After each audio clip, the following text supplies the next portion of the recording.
అదే RTV app వార్తల్ని క్షణాల్లో చదివే అవకాశం ఉంటుంది. ఒక న్యూస్ పేపర్, ఒక టెలివిజన్ ఛానల్ మీ చేతుల్లో ఎప్పుడూ ఉంటాయి. గత వారం రోజుల నుంచి మీ అందరికీ తెలిసిందే, రకరకాలుగా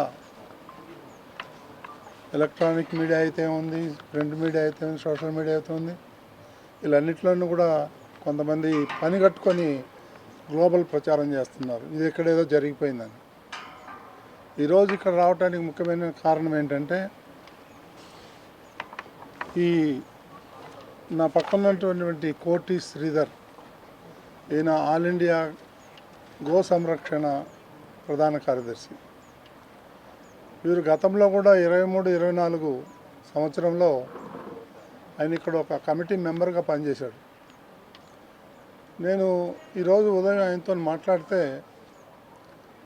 ఈ గో సంరక్షణ గురించి తెలిసింది మాకు 5-10%. ఆయన కొన్ని నిజాలు చెప్తా ఉంటే మాకే ఆశ్చర్యానికి గురి చేస్తుంది, ఇన్ని అవకతవకలు జరిగాయా అని. వాళ్ళు గోవులకి గడ్డి పెట్టలేదు గత 5 ఏళ్లలో, వీళ్ళు తినేసారు ఆ గడ్డిని. ఇక్కడ ఉన్నటువంటి ఎవరైతే డొనేషన్ ఇస్తారో ఆ ఆవులందరినీ పోయి ఒంగోలు అమ్ముకున్నారు. ఇది ఏమని అడిగితే వీళ్ళని కూడా లోపల రానియట్లేదు. ఎంత విడ్డూరంగా ఉందంటే, ఇప్పుడు ఈరోజు వచ్చేసి ఏదో దెయ్యాలు వేదాలు వల్లేసి వీళ్ళు ఇట్ట చేస్తున్నారు అట్ట చేస్తున్నారు అనేది ఈ గ్లోబల్ ప్రచారం చేస్తున్నారు.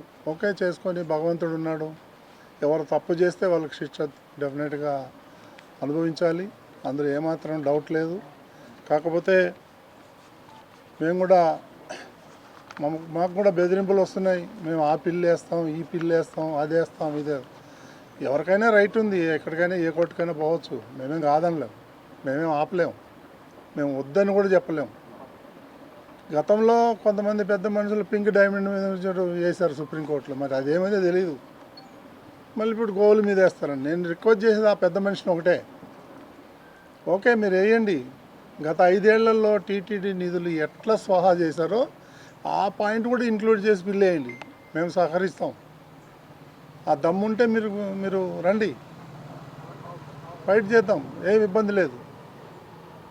గత 10 నెలల నుంచి ఈ తెలుగుదేశం ప్రభుత్వం వచ్చినప్పటి నుంచి ఎలాంటి అవకతవకలు టీటీడీలో జరగలేదని నేను హామీ ఇస్తున్నాను, నాకు తెలిసినంత వరకు.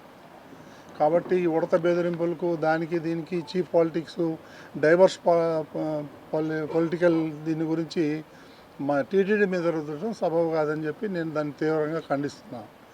కొన్ని ముఖ్యమైన పాయింట్లు ఈ కోటి శ్రీధర్ గారు చెప్తారు, ఆయన నోటితోనే మీరు వినండి, ఏమేం జరిగింది, ఎలా ఫ్రాడ్ చేశారు. ఇక్కడ ఆ హరినాథ్ రెడ్డి అనేటువంటి పరమ రాక్షసుడు, వాడు ఎంత దుర్మార్గాలు చేశాడంటే ఆడు చేయని దుర్మార్గం లేదు.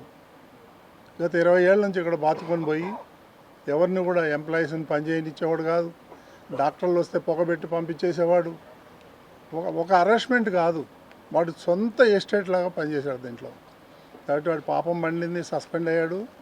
ఇప్పుడు ఇది ఏసీబీ కింద వస్తుందో లేదో నాకు తెలియదు, నేను ఎంక్వైరీ చేస్తున్నాం. మేము ఏసీబీకి కంప్లైంట్ చేస్తాం.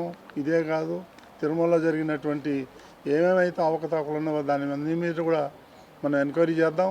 నేను డిమాండ్ చేస్తున్నా, ముఖ్యమంత్రి రాగానే వారికి వినతిపత్రం ఇస్తాం, ఏసీబీ ఎంక్వైరీ చేయమని చెప్దాం. గత 5 ఏళ్ల నుంచి ఇప్పటి వరకు ఏమేమి అవకతవకలు జరిగినాయని దాని అన్నిటి మీద ఎంక్వైరీ చేద్దాం. అప్పుడు మనం ప్రజలకు చెప్దాం ఏం జరిగింది ఏంటి అనేది. దానికి దమ్ముంటే వాళ్ళను కమ్ ఫార్వర్డ్. శ్రీధర్ గారు మీరు మాట్లాడండి. ఇక్కడ ఇట్లా కొంచెం పక్కన రాజస్థాన్ నుంచి ఎక్కడో నుంచి తీసుకొచ్చి డొనేట్ చేశారు మనకి. అందులో డెత్స్ ఎక్కువ ఉన్నాయనేది మా ఎంక్వైరీలో తేలింది. ఇంకా దాని మీద కూడా క్షుణ్ణంగా పరిశీలించాలి. ఏమండి, ఒంగోలు అమ్మినట్టు కూడా మాకు సమాచారం ఉంది. ఏం జరిగిందో ఒక రికార్డులు ఉంటే చూసి చెప్పగలుగుతాం, రికార్డులు లేకుండా అన్ని మాయ చేసి అంతే. గోశాలలో జరిగిన ఘోరాలు ఇంకోటి జరగఉండదేమో అనిపిస్తుంది. పొద్దు నుంచి నేను ఇంటరాక్ట్ అయ్యి అడుగుతూ ఉంటే ఈయన కొత్త విషయాలు చెప్తున్నాడు. ఎందులో ఫ్రాడ్ జరుగుతుంది, ఎలా ఫ్రాడ్ జరుగుతుంది, సరే గోశాలకు వచ్చి ఆ కొత్తగా ఎవరైనా ఇస్తుంటే కనుక దానికి ఒక స్క్రీనింగ్ ఈ బుక్ రిజిస్టర్ చేస్తారు, ట్యాగ్ ఇస్తారు. ఇప్పుడు అదే మేము కూడా గతంలో ఇద్దరు గోశాల సిడిఓ ఉంటారు, మేనేజర్ ఉంటారు, ఉంటుంది రికార్డులు ఉంటాయి అన్ని ఆన్ రికార్డ్ ఉంటాయి. చనిపోయింది ఉంటాయి వాళ్ళది ఉంటాయి పాత డైరెక్టర్ ఉన్నాయి రికార్డు ఏ డిసీజ్ వచ్చింది. ఇప్పుడు అవన్నీ ఆన్లైన్లో పెడతామండి. ఇప్పుడు ఇవన్నీ కూడా ఇప్పుడు ఇష్యూ వచ్చింది కాబట్టి ఆన్లైన్లో పెట్టి మేము కూడా ఓ 3-4 కమిటీ చేస్తాం. ఇందులో ఉన్న అనుభవం ఉన్న వాళ్ళని కమిటీ చేసి వాళ్ళకి కొన్ని బాధ్యతలు అప్పచెప్తాం. ఫుడ్ క్వాలిటీ ఎట్లా ఉంది, ఎలా చేస్తున్నారు, వెటర్నరీ డాక్టర్స్ వస్తున్నారా లేదా, వాళ్ళు ఏమేమి మందులు ఇస్తున్నారు, వీళ్ళకి అవగాహన ఉంది. సో వాళ్ళని వేస్తే మనం ఏంటంటే కొంతవరకు ప్రాబ్లమ్ సార్ట్ అవుట్ అవుతుంది. దాని గురించి ఆ ఆలోచనలోనే మేము వచ్చాము. ఈరోజు హైదరాబాద్ నుంచి నేను ఆయన పిలిపించాను, వాళ్ళ టీం అంతా కూడా వచ్చారు. జరిగిన అవకతవకల పైన కానీ వైవి సుబ్బారెడ్డి గారు హరినాథ్ రెడ్డి మందలించారు బోర్డు మీటింగ్లో అని చెప్పి ఒక చర్చ అయితే నడుస్తుంది. ఇంత జరగతా అన్నా కానీ హరినాథ్ రెడ్డి పైన టీటీడీ యాక్షన్ ఎందుకు తీసుకోవడం? టీటీడీ యాక్షన్ తీసుకునే లిమిటేషన్ అండి. మేమేం చేయాలంటే గవర్నమెంట్కి రాయాలా లేదా కన్సర్న్ డిపార్ట్మెంట్కి కంప్లైంట్ చేయాలా, అదే ప్రాసెస్. అది నాకు వాళ్ళని ఎంక్వైరీ చేసే రైట్ నాకు లేదు కదా. పెడతాం, డెఫినెట్గా పెడతాం. మీకు అది ఎందులో ఏం డౌట్ ఏం లేదు. మేము కేసులు పెడుతున్నామని చెప్పాం కదా. ఇప్పుడే 1-2 కేసులు బుక్ అయినాయి, రిజిస్టర్ అయినాయి, అవుతాయి ఇంకా కూడా. ఎవరి మీద అంటే వాళ్ళు ఎవరు తప్పు చేస్తే వాళ్ళు పోతారు, వదిలే ప్రసక్తే లేదు. వాళ్ళు చేసి తప్పు మా మీద బుర్ర చల్లుతారు ఏంటండి, నాకు అర్థం కాదు. చాలా మందికి అవగాహన లేని వాళ్ళు మాట్లాడుతారు ఆవుల విషయం. అది తప్పది. ఎవరికైతే అవగాహన వాళ్ళే మాట్లాడదు. పొలిటికల్గా దేవద్ది ఇది. ఇప్పటికీ ఆవులు ఎక్కడ ఎస్వి గోశాలు ఇక్కడ ఎన్ని ఉన్నాయి, మన పలంనేరులో ఎన్ని ఉన్నాయి, తిరుమలలో ఎన్ని ఉన్నాయి ఒక ఇప్పుడున్న క్లారిటీ ఉన్నాయండి. క్లారిటీ ఉంది, రికార్డు ఉంది. గతంలో ఏం జరిగినది రికార్డు లేదు, కానీ ఇప్పటి నుంచి అయితే రికార్డు ఉంది. అది కూడా ఆన్లైన్లో పెట్టేస్తాము, పబ్లిక్ డొమైన్లోకి వెళ్ళిపోతాయి ఇవన్నీ. మీడియా మిత్రులందరికీ నమస్కారాలు. మొన్ననే మా చైర్మన్ గారితో మేము మాట్లాడుకోవడం జరిగింది. ఉద్దేశపూర్వకంగా గోశాలపై అవాస్తవ ఆరోపణలు చేస్తున్నారు. ఇది మనం వాళ్ళు మాట్లాడతారు, మళ్ళీ మనం మాట్లాడతాం, మళ్ళీ రేపు ఆయన మాట్లాడతాడు.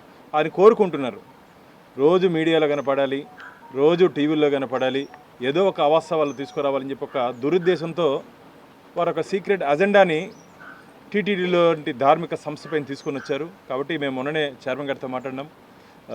కేసు ఇట్లా మరిగా టీటీడీ ధర్మకర్తల మండలి సభ్యుడిగా కేసు పెడతానంటే బాను పూర్తిగా టీటీడీలో జరుగుతుండే అవినీతి అక్రమాల మీద రాబో రోజుల్లో మనం ఈ బోర్డు మీటింగ్లో మనం చర్చించబోతున్నాం. మీరు ఆ కేసుని ముందుకు తీసుకోండి అని చెప్పారు. నిన్న చూసాను నేను, ఏదో సుబ్రహ్మణ్య స్వామి గారు ఇంకో కేసు వేస్తారంట.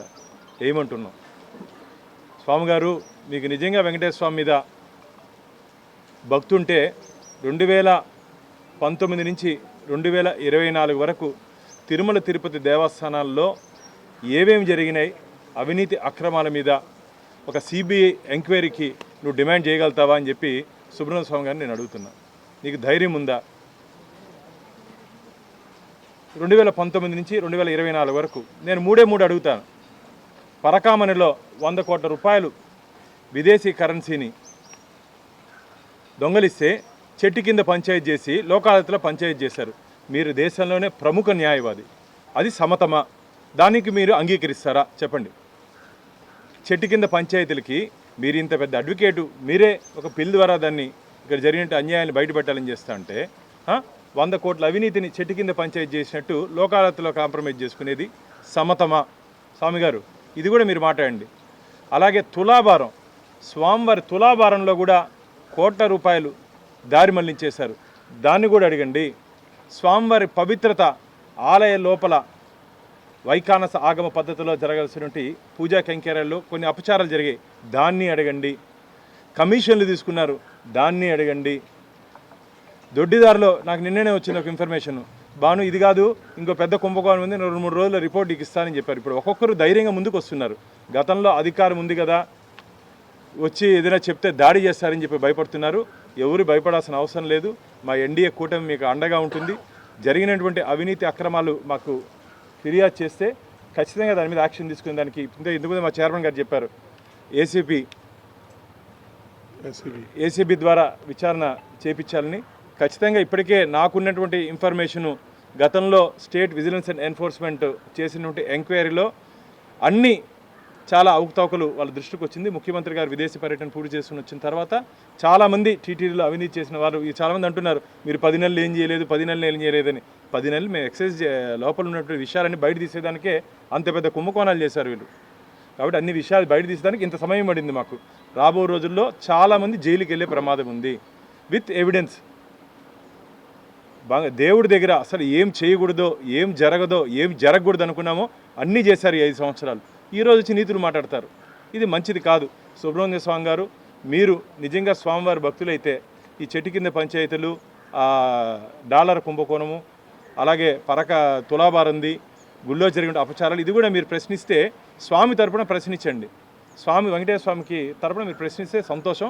మిమ్మల్ని ఎదుర్కొనేదానికి మేము కూడా సిద్ధంగా ఉన్నామని చెప్పి సుబ్రహ్మణ్య సార్ని చెప్తున్నాం. మీరు ఏ పిల్లి వేసినా సరే మీతో పాటు ఇంప్లీడ్ అయ్యో లేకపోతే మేము కూడా దాని తరపున టీటీడీ కాకుండా వ్యక్తిగతంగా కూడా మేము సుబ్రహ్మణ్య స్వామి, ఎందుకంటే టీటీడీ లాంటి సంస్థని ఎవరో పోయే వాళ్ళందరినీ మళ్ళీ టీటీడీ తీసుకొచ్చి అడ్డం పెట్టాల్సిన అవసరం మాకు లేదు.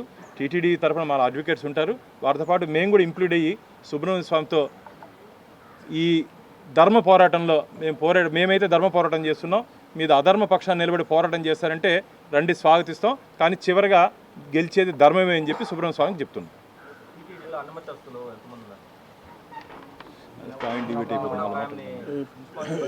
అది లెక్క ఇంకా తేలలేదు. పేరేమో వెంకటేశ్వరరావు అని పెట్టుకుంటాడు, వాడు చర్చి నడుపుతాడు.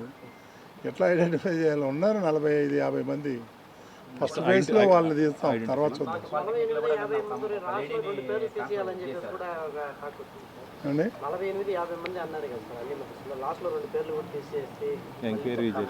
చేద్దాం. ప్రాసెస్ స్టార్ట్ చేసామండి నిన్ననే. మీరు ఇవాళ కూడా మీడియాలో చూసారో లేదో, ఆ పాలిటెక్నిక్ ప్రిన్సిపాల్ అన్నీ కూడా అదే నాన్ ఫోకల్.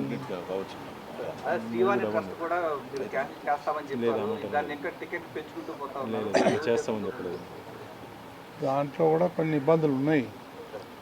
దానివల్ల మేము స్టడీ చేసింది ఏంటంటే ఈ బ్లాక్ మార్కెటింగ్ తగ్గింది. అది వాస్తవం, ఒప్పుకోవాలి. ఆ శ్రీవాణి లేకపోతే దర్శనం చేసుకొని ఏదో అడ్డదారిలో పోతాడు. ఆ అడ్డదారిలో పోకుండా దాన్ని కట్టడి చేయటం ఒకటి. రెండోది ఆ ఫండ్స్ని ఎట్లా యూటిలైజ్ చేయాలి, అది దుర్వినియోగం అయింది గతంలో అనేది ఆరోపణలు ఉన్నాయి. అది బ్యాడ్ నేమ్ వచ్చింది కాబట్టి మనం మార్చుదాం అనుకున్నాం. కాకపోతే మారిస్తే మళ్ళీ ఇన్కమ్ ట్యాక్స్లో మనం ఎగ్జామ్షన్ తీసుకోవాలి, లేకపోతే దాంట్లో మనకి 30-35% ఇన్కమ్ ట్యాక్స్ పడుతుంది. ఇవన్నీ ఆలోచన చేయాలి. జేఈఈ మెయిన్ 2025 ఫలితాల్లో ఓపెన్ కేటగిరీలో 2 ఆల్ ఇండియా ఫస్ట్ ర్యాంకులు సాధించి సెన్సేషనల్ రికార్డు సృష్టించిన Shri Chaitanya. I am Devratna Majhi. I have scored a perfect 300 out of 300 in JEE Main 2025. Excited to share my experience with Sri Chaitanya's champions. Best aspects of the AITS is the in-depth performance analysis provided after each test. Thanks to Sri Chaitanya AITS. Hi, my name is Ajay Reddy. I scored 300 out of 300 in JEE Mains Session 2. The 3 do's are working hard about something that you wanted, follow your teacher, follow your parents' advice.